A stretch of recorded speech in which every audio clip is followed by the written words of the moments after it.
जय श्री राम आप सभी को। तो चलिए आज हम लोग ह्यूमन आई और कलरफुल वर्ल्ड का अच्छे से पढ़ाई करेंगे, ठीक है।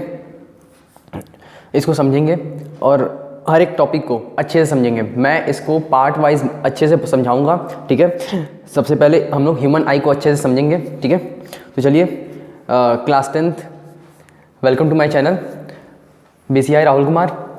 यदि आप मेरे चैनल पर नए हैं तो चैनल को सब्सक्राइब कर लीजिए और बेल आइकन दबा लीजिए, जिससे कि आपको साइंस के अलावा बाकी सारे सब्जेक्ट का मैं वीडियो बनाऊंगा और उसको पोस्ट करूंगा। आप लोग को बहुत हेल्पफुल होगा बोर्ड के पॉइंट ऑफ व्यू से, ठीक है।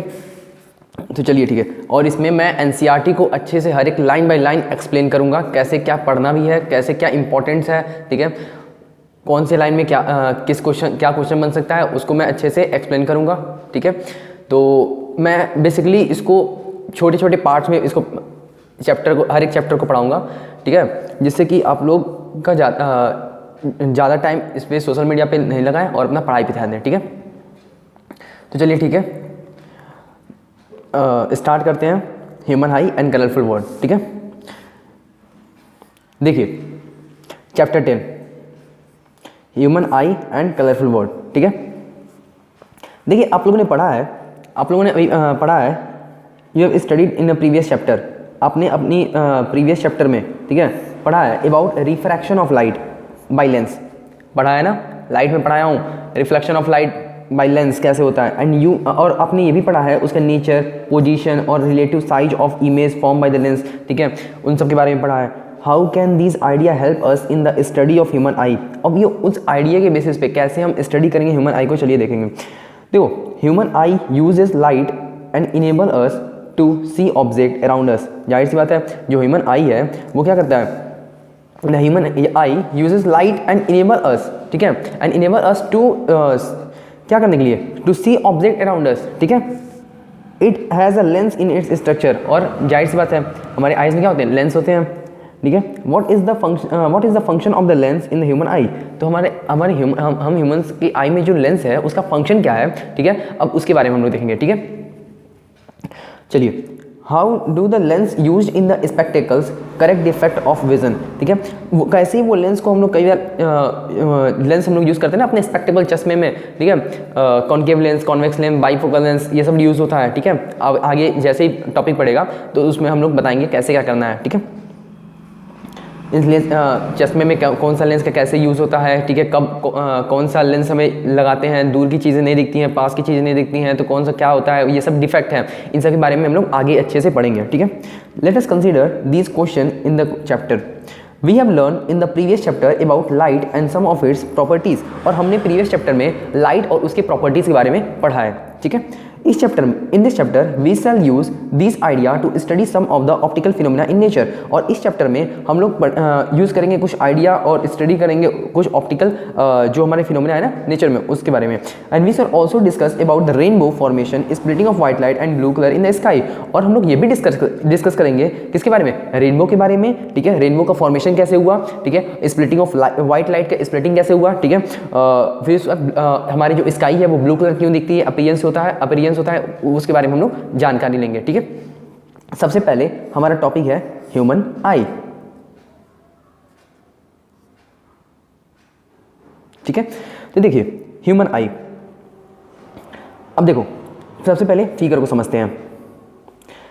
फिगर 10.1 ह्यूमन आई, ठीक है।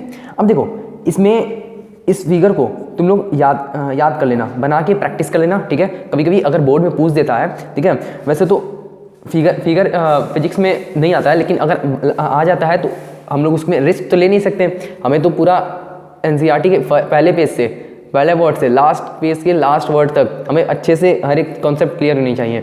कहाँ से क्वेश्चन आ जाए, कहाँ से क्वेश्चन पूछ देगा पता नहीं चलेगा, ठीक है। इसलिए रणभूमि में जाने से पहले हमें अच्छे से पता होना चाहिए कि कौन सा अस्त्र कैसे यूज़ करना है, मतलब कि कौन सा क्वेश्चन को कैसे डील करना है, वो सब हमें पता होना चाहिए, ठीक है। इसमें मैं आपका पूरा हेल्प करूँगा, ठीक है। देखिए 10.1 ह्यूमन आई, इसमें आपको ये देखिए यहाँ पे इस फिगर को याद रखिएगा। इसमें क्या होता है, ये विट्रस ह्यूमर होता है, ये ऑप्टिक नर्व है, ठीक है, यहाँ पे, और ये रेटिना है, ठीक है, और ये सिलेरी मसल होती है, ठीक है, ये हमारा कॉर्निया होता है, और ये आइरिस है, और ये प्यूपिल होता है, ठीक है, आगे, और ये उसके ठीक है, और यहाँ पे ये एक्वस ह्यूमर, यहाँ पे विट्रस ह्यूमर प्रेजेंट होता है और यहाँ पे एक्वस ह्यूमर प्रेजेंट होता है, ठीक है, और यहाँ पे लेंस देखो लगा हुआ है, क्रिस्टलाइन लेंस लगा हुआ है, ठीक है। अब देखो, अब इसको हम लोग अच्छे से समझेंगे ह्यूमन आई को। देखो ह्यूमन आई, द ह्यूमन, देखो क्या लिखा है, the human eye is one of the most valuable and sensitive sense organ. जो हमारा ह्यूमन आई है एक बहुत ही valuable and sensitive sense organ होता है, ठीक है। It enable us to see the wonderful world, और इसी की हेल्प से हम अब इस वंडरफुल वर्ल्ड को हम देख पाते हैं, ठीक है। And the colour around us, और जो हमारे अराउंड कलर है उन सबको भी देख पाते हैं हम लोग, ठीक है। ऑन द क्लोजिंग आइज, जब हम आँख बंद करते हैं, क्या होता है, जब हम आँख बंद करते हैं तो we can identify the object to some extent by their smell. देखो आंख बंद करके भी हम लोग अपने सेंस ऑर्गन, मतलब जो स्मेल है उसके हेल्प से हम लोग कुछ पता कर सकते हैं कि वो ऑब्जेक्ट कैसा है, ठीक है, उसको आइडेंटिफाई कर सकते हैं, ठीक है। Smell, taste and sound they make or by touch, ठीक है, इन सब से भी हम लोग आइडेंटिफाई कर सकते हैं। It is however impossible to identify colour while closing the eyes. अब देखो जब हम आँख क्लोज कर लेंगे तो क्या ये पॉसिबल है कि हम किसी कलर को आइडेंटिफाई कर पाए? नहीं।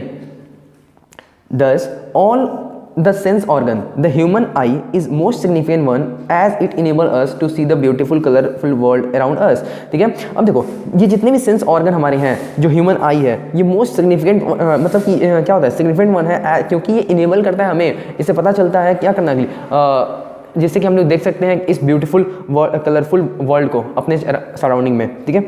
देखो जो हमारा ह्यूमन आई है वो एक कैमरा के जैसे है, ठीक है। जो हमारी ह्यूमन आई है वो कैसी है, कैमरा के जैसे है।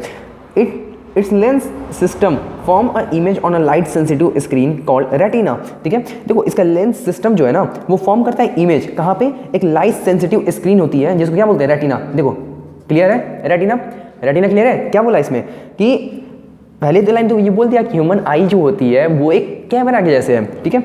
It's is like camera and it's lens system forms an image, ठीक है। जो इसका लेंस सिस्टम है ना, ठीक है, क्रिस्टलाइन लेंस, ये इमेज बनाता है कहाँ पे, जानते हो, रेटिना पे। लाइट सेंसिटिव स्क्रीन होता है इसको बोलते हैं, ठीक है। रेटिना क्या होता है, एक ये लाइट सेंसिटिव स्क्रीन होता है, ठीक है, और यहीं पे इमेज का फॉर्मेशन होता है। इमेज जो होता है ना वो यहीं बनता है, ठीक है, रेटिना पे, याद रखना है, ठीक है। लाइट इंटर करता है आई में, किसके थ्रू, एक थिन मेम्ब्रेन जिसको बोलते हैं कॉर्निया। हमारे आँख के सबसे आउटर वाले पास नहीं है कॉर्निया, यहाँ पे देखो, देखो ये कॉर्निया है ना, इसके थ्रू लाइट इंटर कर जाता है, जो लाइट है ये इंटर करता है यहाँ से, ठीक है। अब देखो हाँ, लाइट जो होता है वो क्या होता है, इंटर कर जाता है, ठीक है। अब देखो लाइट इंटर कर दिया आई में थ्रू अ थिन मेम्ब्रेन, ठीक है। लाइट जो है वो हमारी आईज में इंटर करता है एक थिन मेम्ब्रेन जिसको बोलते हैं क्या, कॉर्निया, ठीक है।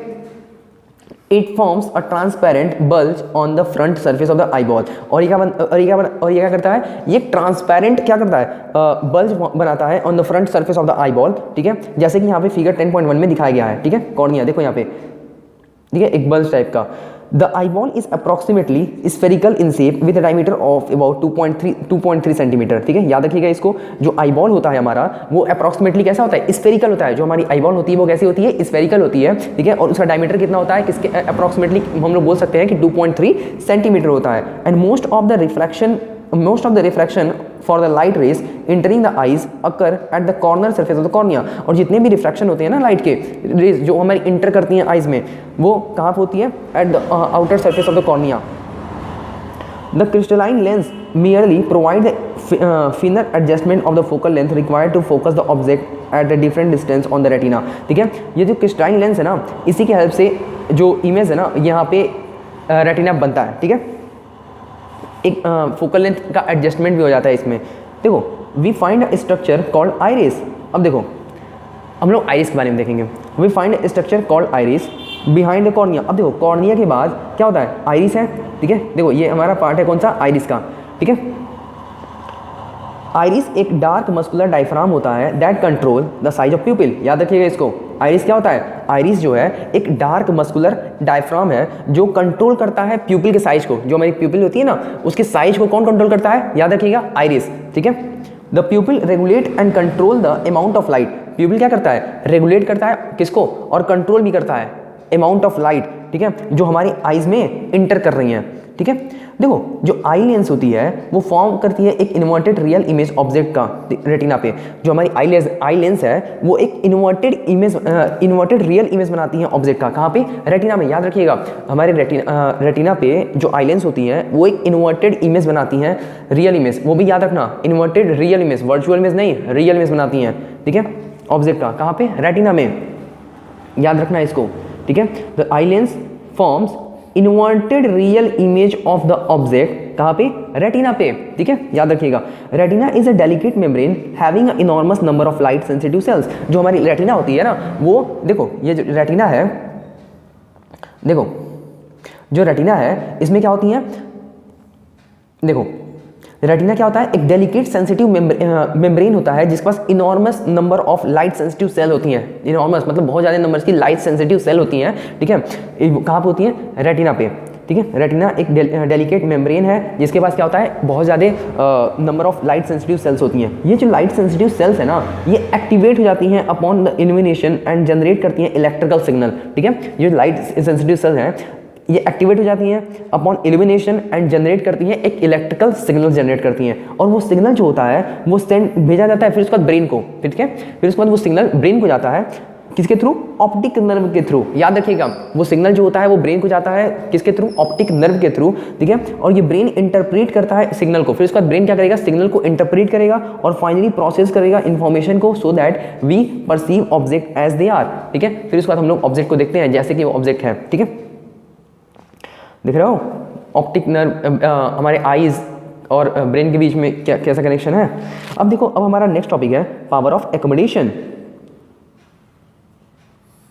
पावर ऑफ एकोमोडेशन, देखिए पावर ऑफ एकोमोडेशन क्या होता है। देखो जो आई लेंस है ना, जो हमारी आई लेंस होती है वो उसमें क्या होती है कि आई लेंस में क्या होता है कि फाइबरस जेली लाइक मटेरियल होता है, ठीक है। फाइबरस जेली लाइक मटेरियल, याद रखिएगा इसको, ठीक है। जो हमारी आई लेंस होती है वो क्या होती है? फाइबरस और जेली लाइक क्या होता है? मटेरियल होता है। Its curvature can be modified to some extent by the ciliary muscles, ठीक है। और उसका कर्वेचर जो होता है ना मॉडिफाइड हो सकता है किसके हेल्प से?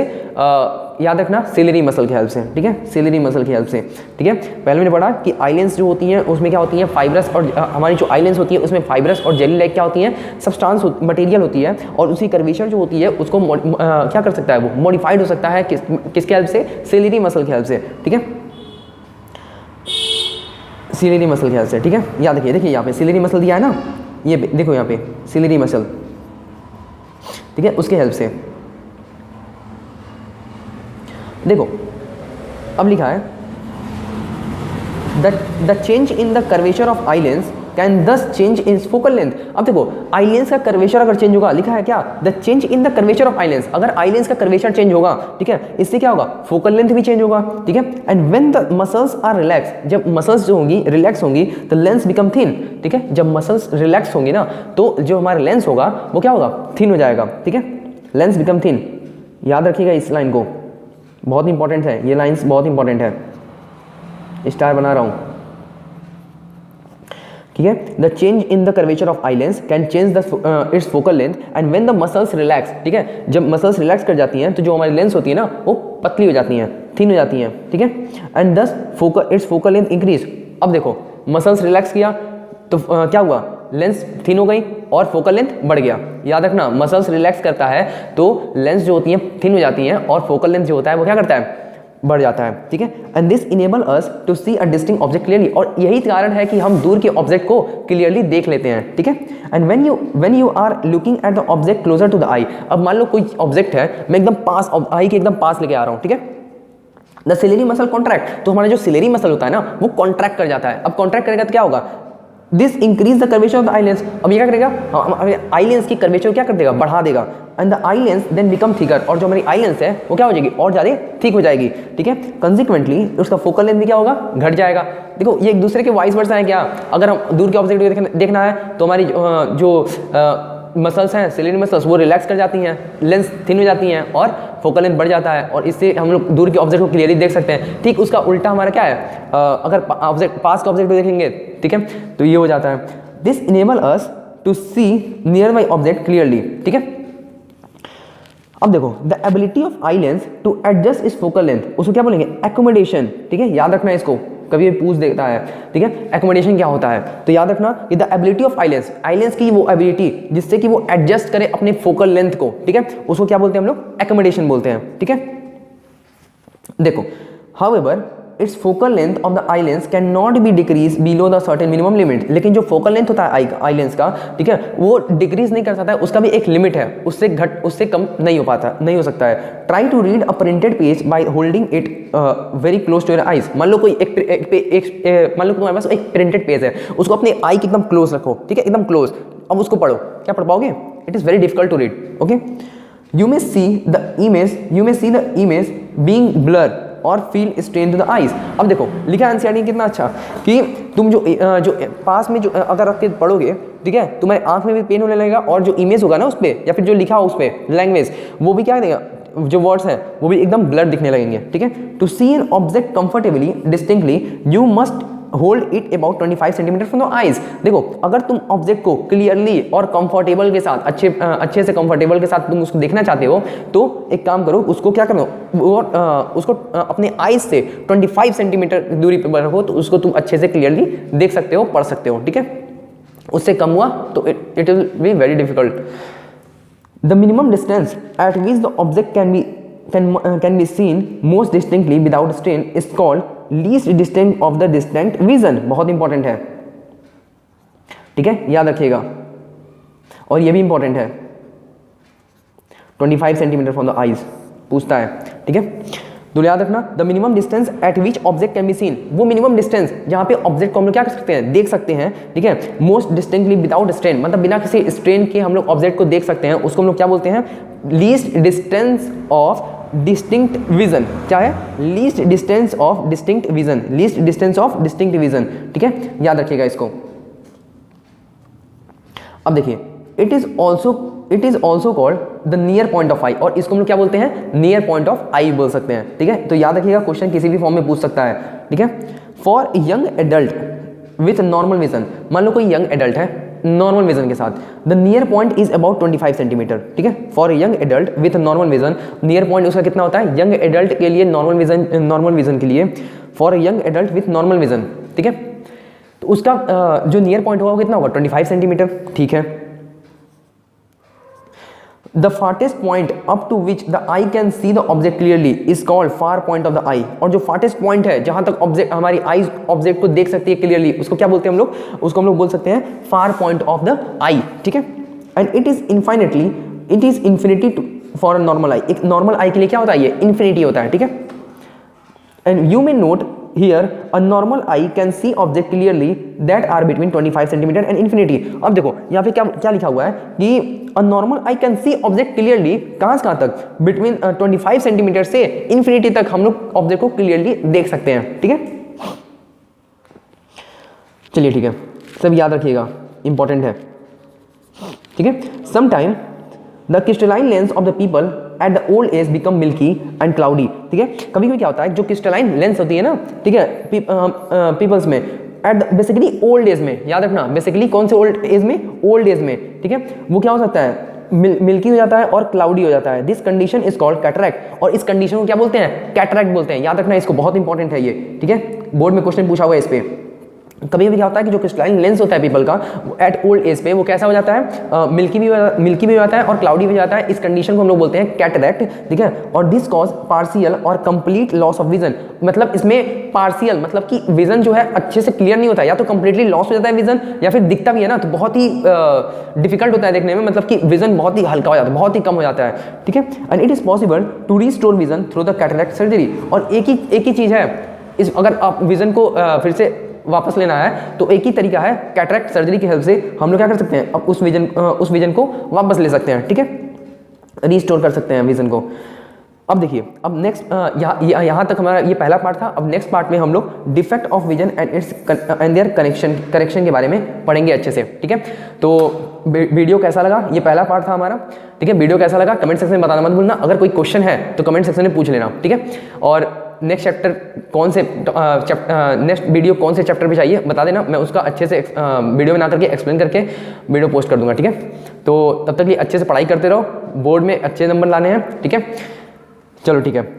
Bye bye. और अपने दोस्तों को शेयर कर दो ये वीडियो, ठीक है। तुम्हारे जितने भी ग्रुप्स हैं ना, स्कूल के जितने भी ग्रुप्स हैं और दूसरे स्कूल के हों चाहे, ठीक है, तो चैनल को सब्सक्राइब कर दो। अरे तुम लोग घर में 4-5 फ़ोन होंगे ही, लेकर के सब्सक्राइब कर दो, ठीक है।